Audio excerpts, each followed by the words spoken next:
So what I'm going to do today is, in a very short time, give you a condensed version of everything you ever need to know about parenting in this, what I like to call the cyber generation. So I'm not going to have time to tell you a lot. And that's why, I just brought a few books that you can look at. Unfortunately, the book that is probably most relevant to those of you who have littlies, and that is a book called Birds and Bees by the book.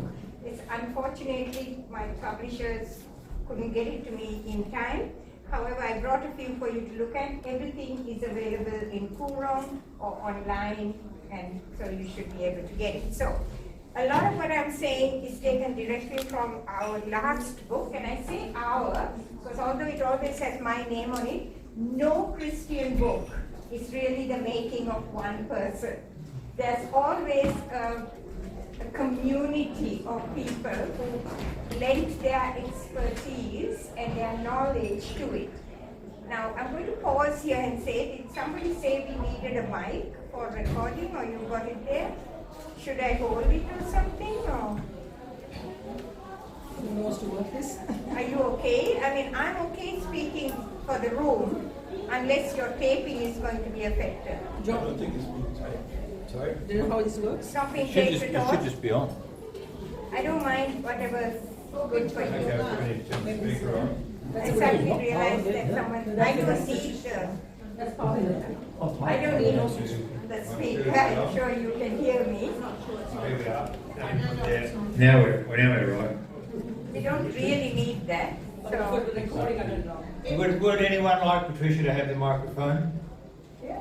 I always like microphones because it just makes it clear when there's lots of noise. There's lots of nodded heads. Sorry, Patricia. That's okay. And let me silence my phone, so it's a good thing that we drove here. Well, I can turn this I to. might move that speaker a bit closer. Yeah, I'll do it. Sorry about that, I just realized that maybe you wanted it off. Okay, so now I can put my soft, husky voice on. Okay, so what I'm going to do is really give you just a tip of the iceberg information. This book that's up here, Talking Sex by the book. Well done, Manjuja. Tell the boys what to do, right? So, it's taken from this book. So, even if you get one book, I have a few copies for you to look at, and maybe the first few could get it because they are half the price. Anyway, so what do we want to know here? The first thing is, you need to understand your kids. Your kids belong to either Gen Z, and that is if they are teenagers. But I'm assuming that if you have primary school kids, these are kids who are born in 2010 or after. 2010 is the year that the word app was the word of the year, and it was the year that Instagram was launched. And so you can imagine it is the year from which your kids are basically iGen. So in other words, they are the cyber kids. They are kids who are born with a computer chip in their brain. So you might as well accept that this is their world. So there's three things that you need to know about your kids. The first thing is that they live in a world of virtual immersion. They are the most socially connected, advertised to, and it goes to the second point, sexualized generation that ever walked this planet. They live in the internet world. They are immersed in it. And that tends to the next point, and that is that the word sexual is intentional. And I know English is my third language, but it's not that bad. But the culture we live in and our children live in is seeped in sexual messages presented mainly on social media. And I say mainly because it's not only. Because you need to know what your schools are teaching them. And often the schools are teaching sexualized material too. Thirdly, you need to understand the importance of the developing brain of your kids. Why are they so vulnerable? And you need to understand. So as your role as sex educator, the why, which is what I'll go a little bit more in detail, the how and the what. Now just talk about a couple of whats. Now, this is a UK statistic But Australian statistics are very similar, and that is to say that the amount of social media use is related to the levels of anxiety and depression in teens and now pre-teens. And for any of you who I'm happy for you to email me. The people who do a lot of work in this is a Jonathan Haidt, spelled H-A-I-D-T, and well, they always have these hard to spell researchers, and Jean Twenge, T-W-E-N-G-E. Lots of recent work, and I'm happy to give you links if you want to want them. But the reality is that social media use is increasingly being related to anxiety, depression, all these effects. Now, these are just some of the apps that your children will be using, and you better know them. Now, for instance, a couple of them, like Twitch and Discord, anyone know what they are? They're gaming platforms. And like, do you know what it is? Oh, come on. Show off to the oldies that you know. Have you heard of it, Twitch? Discord? Yeah, Discord. That's a common one, isn't it? Mom's there, that's why he's around. Show off to Mom that you know these things. So, he's already thinking, why did I say yes?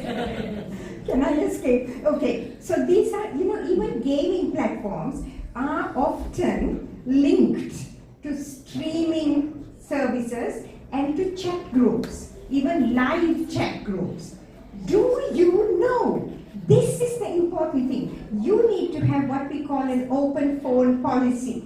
A policy that says, if there's an app on your phone and you don't want me to know, it shouldn't be there. You're paying the phone bill, you have a right. Your kids probably have 1,000 friends on the internet. They have only 2 and sometimes 1 parent. Be a parent. You need to know. And your kids, if they're under 13, shouldn't have a smartphone. That's the latest research. When you protect your child from walking alone on the road in the night, you give them a smartphone, it's like giving them a key to a dungeon where there are sexual predators and all this. For instance, they are immediately exposed to a comparative culture. A culture that gives them, this is what you must be. Do you know who is influencing your children? What influencers are they following? Do you know? And for those of you who are thinking, what's an influencer? Go talk to a 10-year-old, they'll tell you exactly what it is. All these people on YouTube and TikTok who get out there and glorify, and the big ones get paid big money, glorify body image that is unrealistic, and glorify transgender surgery like double mastectomies as wonderful experiences. Are your children following these? They are going to immediately be looking at that and thinking, these people are so popular, it must mean something. So I need to be out there. There was some recent research where kids from 14 to, I think, 13 to 20 were asked, what would you really like to be? And they said, we would like to be an influencer. A career choice for our teens today. And of course, they are involved, they are open to cyberbullying. Chat forums, you need to know. Because as you know, maybe you don't know, in video games, most people play with avatars. So you can be an avatar of whatever you want to be. And if you are, and I'm looking around, a lot of young people today into things like K-pop and all the Korean stuff and the comics and the anime, it's all based on avatars. And then you have in the chat rooms, even grooming happening. And we need to be aware of this. Your children need to be taught very early by primary school how to use, what to be aware of, so that when you hand them the smartphone, they already know and they don't get terrified. And then of course there is what we call the dark web, which they get so easily sucked into. And in this dark web, there hides pornography, which I will talk briefly later, and all the predatory behaviors. So, the bottom line here is that you need to train your kids. Firstly, you need to be aware, and you need to train your kids very early as to the dangers and how you can't hide them away from it. Even if you're homeschooling, they will be exposed. But you need to prepare them for it, and for that you need to be prepared. And I always point to two good internet sites. One of them is really easy to remember, the esafety.gov.au. It's the Australian site, and on that site you get a lot of good information on software that can be used, blocking software. I will give the photography moment, because a lot of you want the Internet Safety 101 is another good international site, but esafety.gov.au is our local site, and it's an excellent site which gives very, very good information on blocking software, accountability software, a lot of really good information. Okay, everyone taken the pictures? I'm posing all this time. Everyone got their picture, so I can move on. Okay, now, there was a time, we're moving into the culture, there was a time, like when you were young, when community gave us meaning. Morality was based on something outside us. Forget God. Even without God, if any of you are not Christians, there was a system of communal morality, of family morality. Because you're Christians, there was another layer, the better layer of God's word. But not anymore. Your children are growing up in an individualistic culture. One that says you have to look inward to find what gives you meaning. You have to look inward and find your authentic self. What has meaning? And once you found your authentic self, you need to live it out. My desires must be met if I am to be content and happy. And my dear brothers and sisters, this, parents, grandparents, whoever you may be, this is the culture your children are growing up. And therefore, it makes for a culture of aggressive selfishness.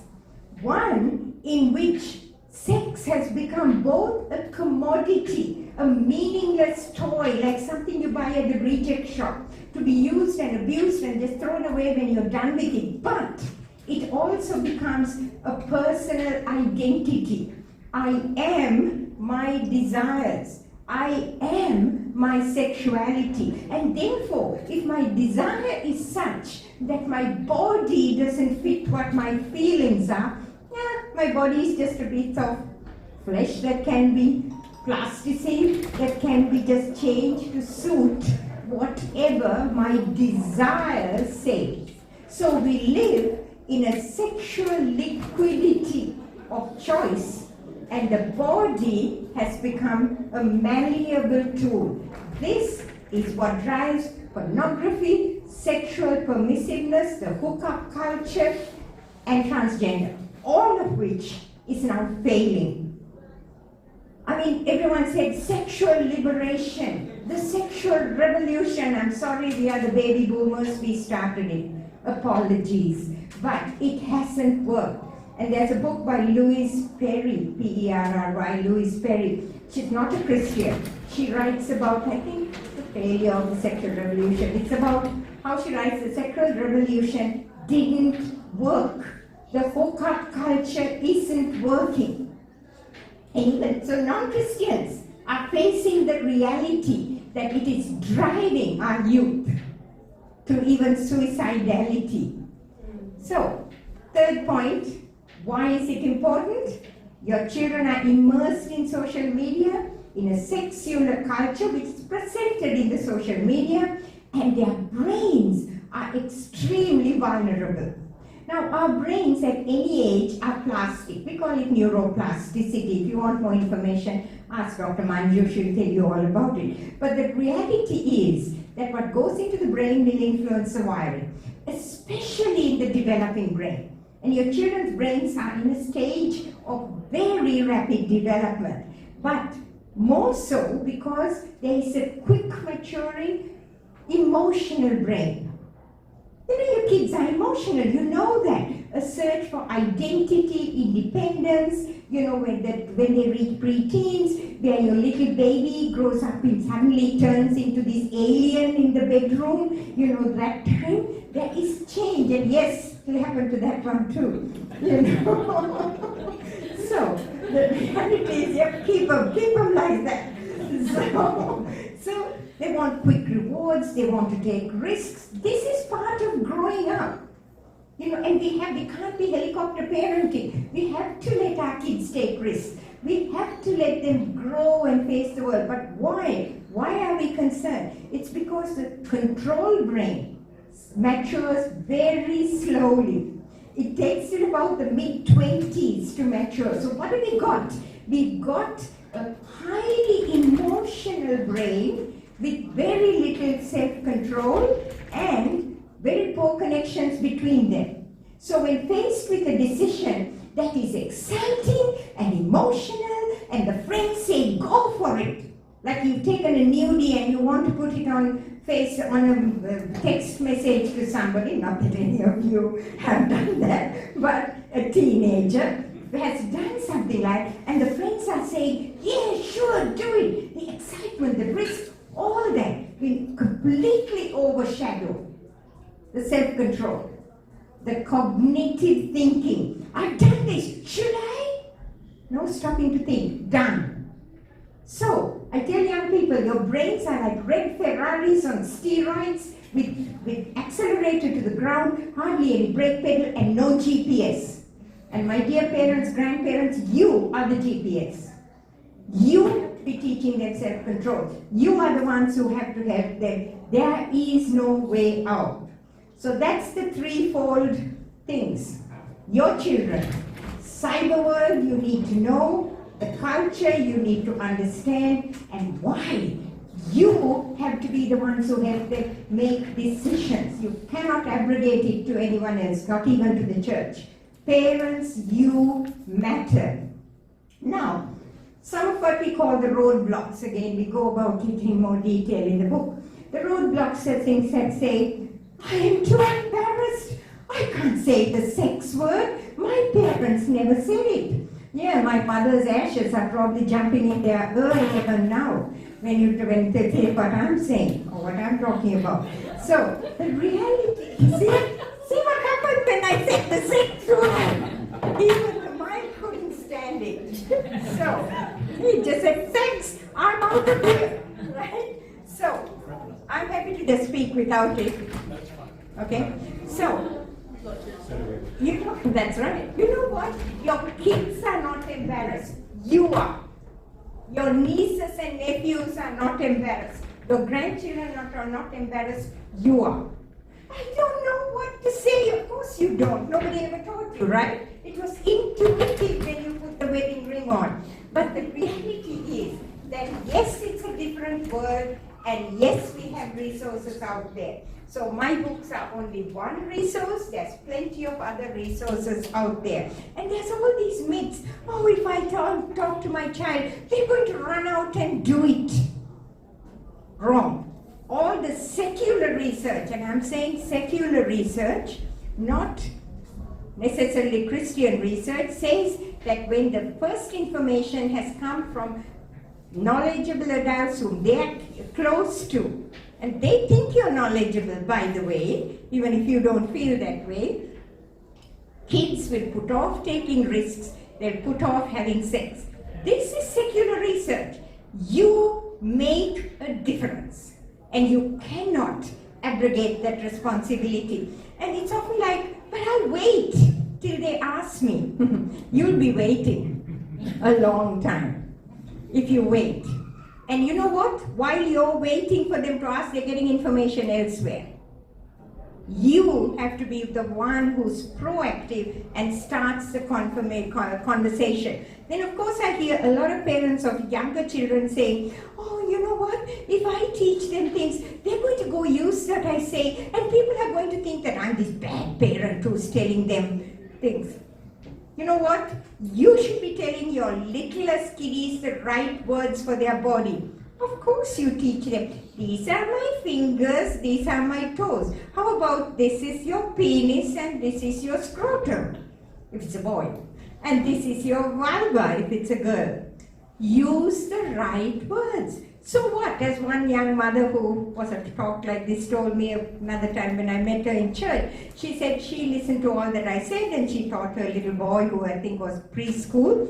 And then she got a call from the teacher to say, or the preschool teacher to say, your son in the playground shouted out, I've got a penis. And this wise mother said, well, what do the other boys have? So the reality is, it is okay because he has a penis. And of course she talked to him later and said, you know, there are times which are appropriate and inappropriate to advertise that you have a penis. But it is okay. It really is okay. So don't feel bad about it. You can deal with that and so can your kids.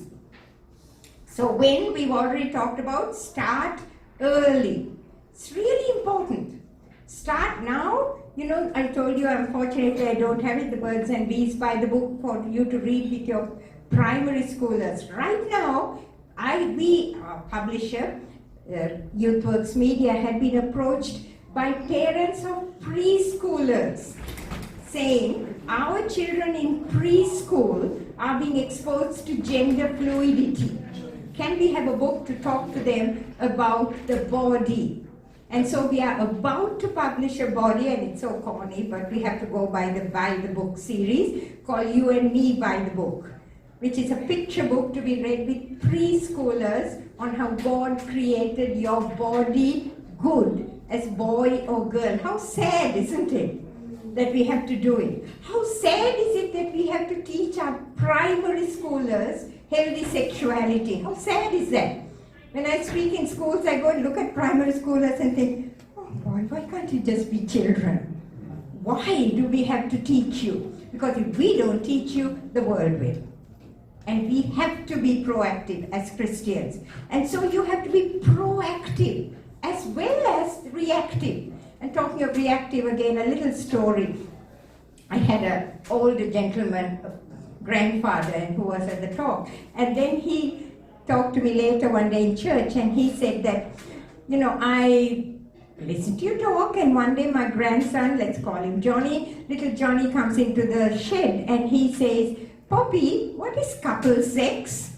So Poppy thought, you know, Dr. Pat said I should explain. So drew diagrams, penis, vagina, this is what couple sex is. And then he asked little Johnny, well Johnny, why did you ask?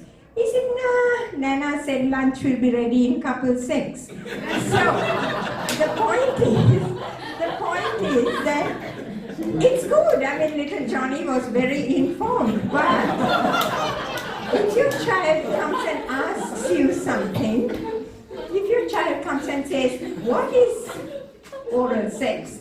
It's a good idea to find out, what do you understand by that? Where did you hear it? And then explain. I mean, he might think it's something to do with sharing a popsicle or something. So ask, what do you know? Where did you hear it? And then explain.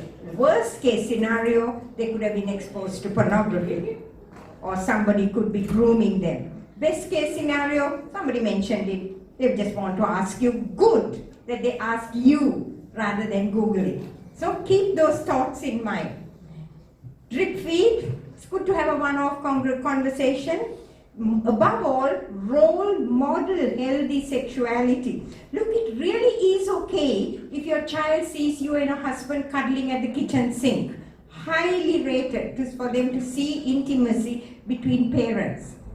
Even if they're running while you're having sex in the bedroom, it's okay. It won't traumatize them for life. use it as a teachable moment, not at that moment probably, but post-orgasmic when you're relaxed, use it as a teachable moment and then put a lock on the door and talk about mommy and daddy having special times. It is okay. Now, very briefly, I want to go through 3 what's. Firstly, the broad area of sexuality. Like I told you, our kids are growing up in a sexually permissive culture which says, just do whatever you want, fulfill your desires, it will be okay. And that builds on the science. The science in the brain, and we sexologists or people who study sex, talk about desire, falling in love, and intimacy. Desire is driven by the chemical testosterone in the brain, and in men and women, men have about 5 times as much, which kind of explains it, some things, which is for the marriage talk. But anyway, it starts early. Even littlies, their body responds to sexual imagery, which is why we need to teach our primary schoolers about why porn is so bad.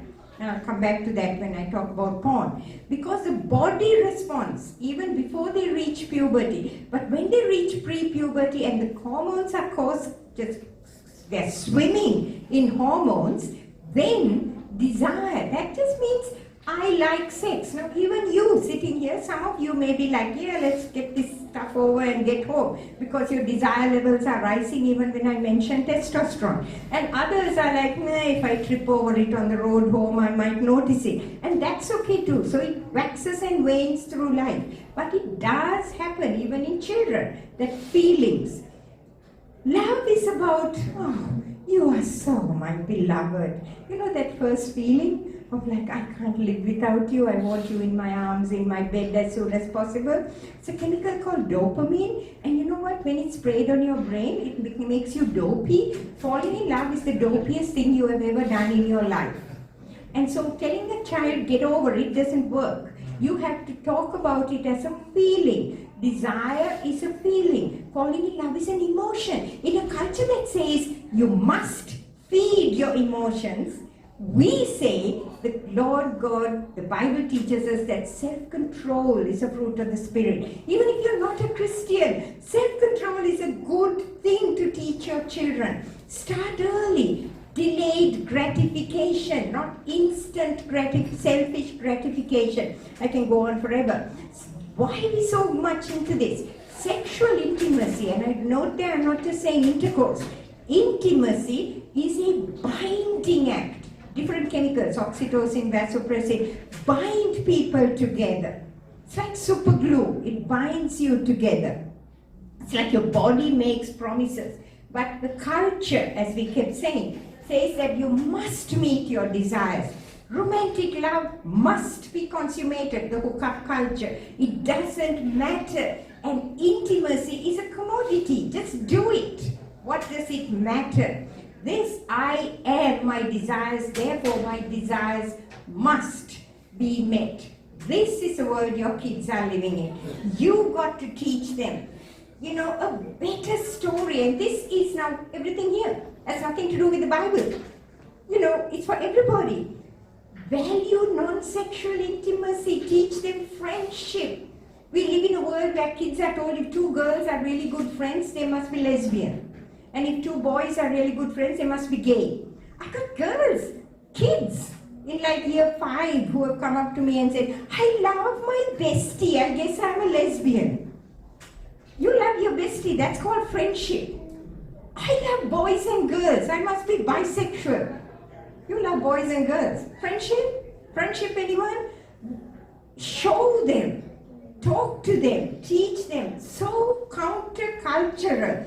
Other honoring friendship in a world of selfish self-gratification, which says, my body, I am what matters, give me what I desire. We need to be teaching our children. For you Christians here, 1 Corinthians chapter 6, honor God with your body, honor the bodies of other people. But this is not just Christian. Teach your children that other honoring is actually gratifying for both of you. And faithfulness in marriage. Show them, teach them. I mean, even if you come from a broken marriage, expose them to marriages where you can show them the beauty and of purity in singleness. Introduce them to single men and single women who are living rich lives. And if you are a Christian, and I wish I had the time to go through it, but teach them the beautiful love story of the Bible, and I'm sure your pastors can do that for you, and I'm looking at your associate pastor here. The beautiful love story starting from Garden of Eden and ending up in Revelation when Jesus comes for his bride. Song of Songs, that beautiful love story of husband and wife and using all their senses. So that's, use it, teach it, and don't be afraid of teaching the children also the kind of gritty bits of rape and things in the Bible. It shows that we fallen human beings are capable of really bad things, but there's always repentance and forgiveness. Use the stories, good and bad, to teach God's better story.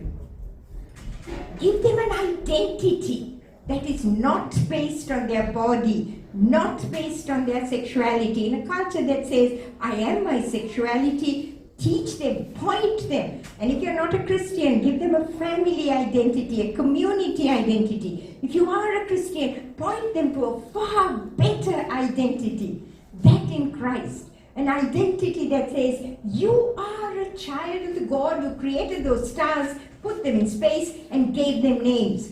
You belong to that God. Give them that sense of being somebody that they don't need to go searching for an identity. Not social media, porn, and definitely not transgender ideology. Okay, transgender. Now, here's the 1 hour, 40-minute talk in 3 minutes. Okay, we are finding, and this is research again from UK, but Australian statistics, if anybody wants it, I'm more than happy, a huge uptick of children and teenagers from about from 2020 or a little earlier, kind of with COVID, a little before COVID, huge uptick of children and teenagers coming out as uncomfortable with the body they are born with. This is called transgender, a discomfort with the body that you are born with. A body that, if you're a Christian, God gave you, created you with. Psalm 139, you created me in my mother's womb. You knit me in my mother's womb. When I'm talking to young people, I said, King David said, you were knit in your mother's womb, but I bet you your parents weren't knitting. They were having the best sex ever. Best orgasm ever. Actually, I've had young ones come and say, is that true? Did they really have a good sex when I said, oh, definitely go home and ask mom and dad. We had a good conversation that day. But the reality is, and you see that gray areas, the gray areas are kids who didn't want to even say what sex they were. They're like what you call non-binary. Even in the data, they don't want to say whether they are a girl or a boy. This is the world your kids are growing up in. A world in which there is transgender, which is your body, you're not comfortable with your created biology. The opposite is somebody who is comfortable with the body in which they are created, which I assume is all of us, if not most of us. Now I put it to you that we should not be using the word cisgender because it buys into what I call the transgender ideology. Now I'm not going to spend a lot of time on this. We are just finishing a book on it, which will be released a couple of months by Matthias Media. Now, the transgender, which is a tiny population, now frame themselves as victims and everyone else as the oppressors. So they are victims, and that shouldn't read verses, it should be victim and oppressed. So transgender are victims and they are oppressed, and everyone else are the oppressors.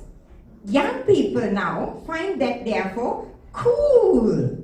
So everyone else is boring. To have a transgender or a sexual identity is so cool, and everybody should. I go to year 9, grade 9 kids come up and say, everybody in my class has an identity label. So I don't like sex, so I call myself asexual. Now, everyone here is going, huh? So, the reality is, these labels are what we call transgender labels. Now, I have no time to go through all of them, but the commonest is the right on the top there on your left, gender non-binary. It just means, usually it's non-binary, they just go as non-binary. It just says, I don't want to identify as male or female, I'm something. But you could be anything from omnigender, that is all genders, or agender, which is no gender at all. I don't want any gender. Now remember, we are talking about feelings of who I am, right? A gender identity which doesn't exist, of course. You are who you are.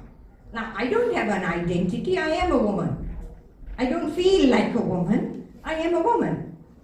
So this is about feeling like something which is unmeasurable, subjective.